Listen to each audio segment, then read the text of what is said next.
Hi friends, இன்றைக்கி mushroom noodles எப்படி பண்ணுறதுன்னு பார்க்கலாமா?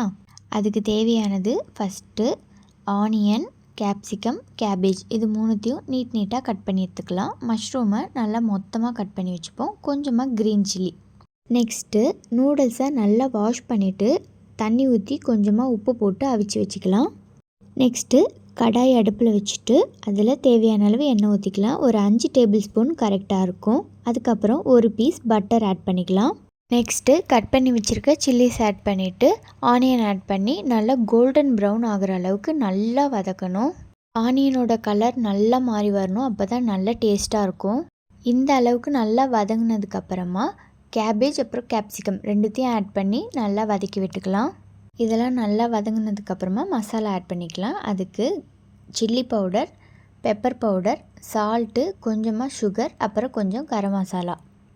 இப்போ நம்ம எடுத்து வச்சுருக்க மசாலா அப்படியே உள்ளே போட்டு நல்லா வதக்கி விட்டுக்கணும். நல்லா வதங்கினதுக்கப்புறமா நம்ம கட் பண்ணி வச்சுருக்க மஷ்ரூம் ஆட் பண்ணிக்கலாம்.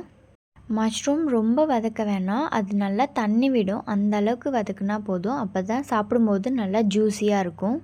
இந்த ஸ்டேஜில் நம்ம நூடுல்ஸ் ஆட் பண்ணிக்கலாம். நூடுல்ஸ் தண்ணி இல்லாமல் நல்லா உதிரியாக இருக்கணும். அப்போ தான் நம்ம மிக்ஸ் பண்ணுறதுக்கு ஈஸியாக இருக்கும். இப்போ இந்த நூடுல்ஸ் எல்லாத்தையும் நம்ம ஆட் பண்ணிவிட்டு நல்லா மிக்ஸ் பண்ணி விடணும். மசாலா எல்லாமே நூடுல்ஸில் பரவுற அளவுக்கு நம்ம நல்லா மிக்ஸ் பண்ணணும். இது நல்லா வதங்கினதுக்கப்புறமா நம்ம சாப் பண்ணி வச்சுருக்க ஸ்ப்ரிங் ஆனியன் ஆட் பண்ணிக்கலாம். அது நல்லா டேஸ்ட் கொடுக்கும். ஸ்டவ்வை நல்லா சிம்மில் வச்சுட்டு ஒரு 5 மினிட்ஸ்க்கு நம்ம நல்லா கிண்டி விட்டோம்னா ரொம்பவே டேஸ்டியான மஷ்ரூம் நூடுல்ஸ் ரெடி. நீங்களும் ட்ரை பண்ணி பார்த்துட்டு எப்படி இருக்குன்னு கமெண்ட் பண்ணுங்கள். என்னோடய சேனலை சப்ஸ்கிரைப் பண்ணிக்கோங்க. நெக்ஸ்ட் வீடியோவில் பார்க்கலாம்.